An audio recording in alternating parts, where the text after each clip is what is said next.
Hello everyone, I am Dr. Tasneem Bano Rehman, Associate Professor, Sage University, Bhopal. Welcome you all in the second video on design thinking. So in this video, we will start with the first step of design thinking process, that is the user research.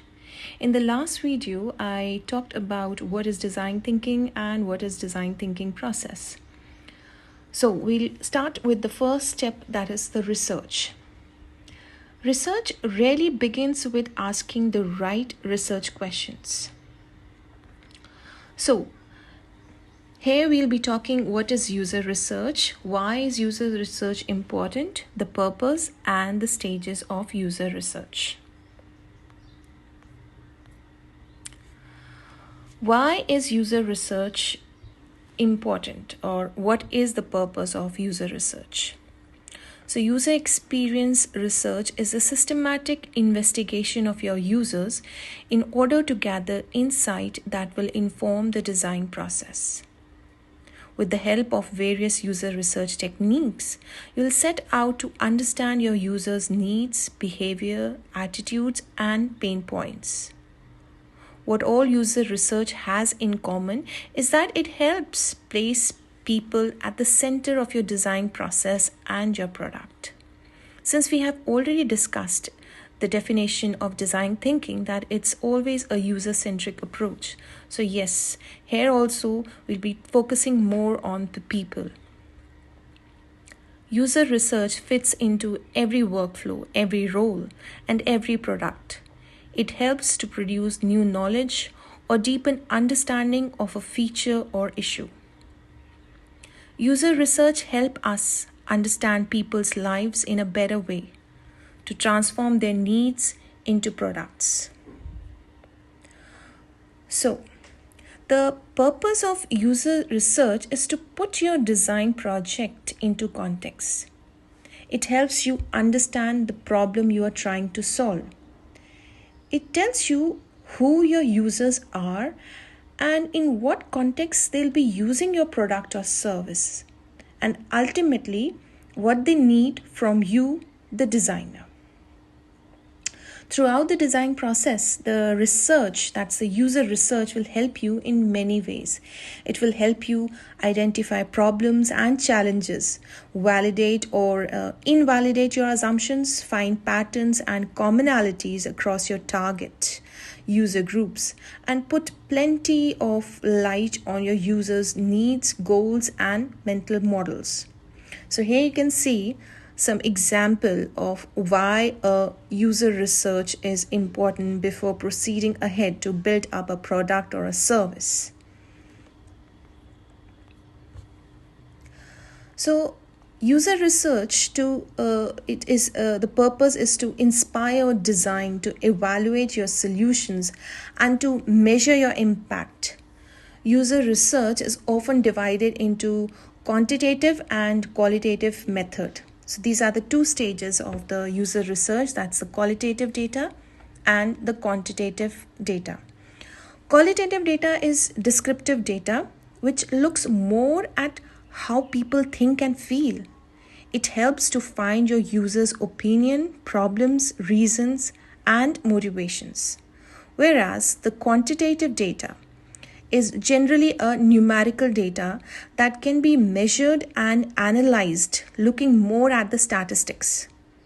Quantitative data is used to quantify the opinion and behaviors of your users. So in this video, I'll be talking about the 4 methods involved in the qualitative research.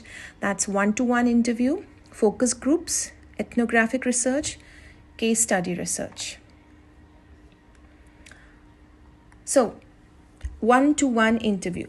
This interview technique is systematically planned, and as the name suggests, it is conducted with one participant at a given point in time. For one-to-one interview, designers need to prepare questions in advance and ask only the most important questions to the participants. So this type of interview lasts anywhere between 20 minutes to half an hour. Next is the focus groups.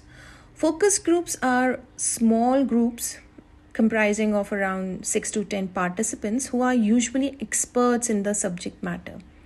A coordinator is assigned to a focus group who facilitates the discussion amongst the group members.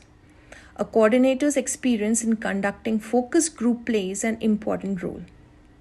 An experienced coordinator can probe the participants by asking the correct research questions that will help him or her collect a sizable amount of information related to the research.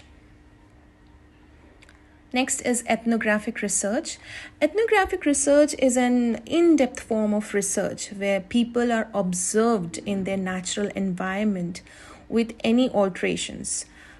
Without any alterations. This method can prove to be a bit demanding in terms of a designer getting adapted to the natural environment of the target audience. Geographic locations can be a constraint in this type of research method.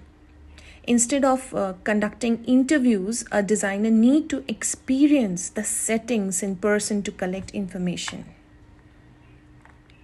Next is the case study research. Case study research, as the name suggests, it is used to study an organization or an entity. This research method has evolved over the years and is one of the most valuable qualitative research method known to designers and researchers. This type of research is used in the fields like education sector, philosophical and psychological studies. This method involves a deep diving into the ongoing research and collects data. Next are the quantitative research method. The first one is the survey research. So the ultimate goal of survey research is to learn about a large population by deploying the survey.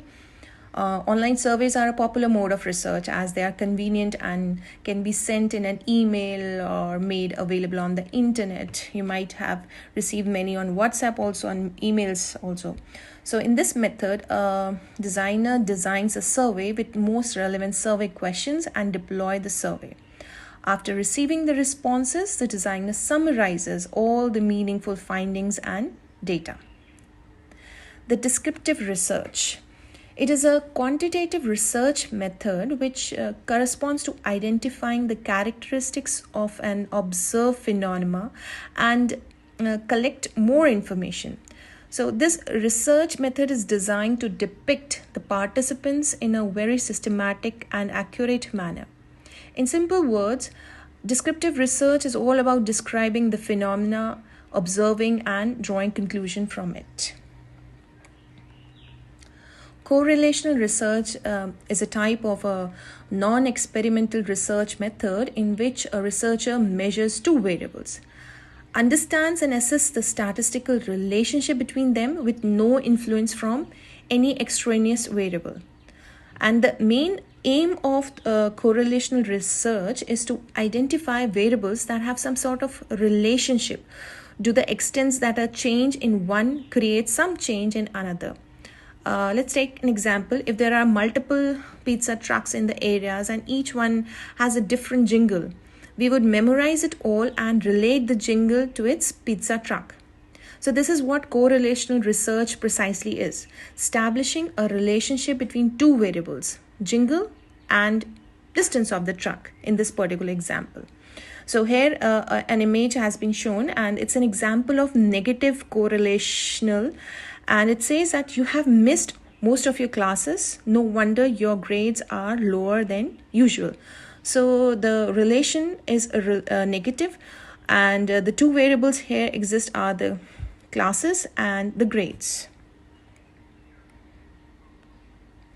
So research really begins with asking the right research questions.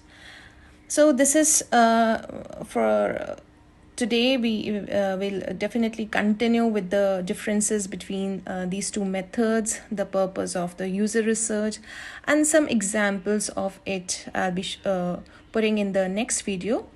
So we are done for today. Thank you all. Take care and we'll see you soon.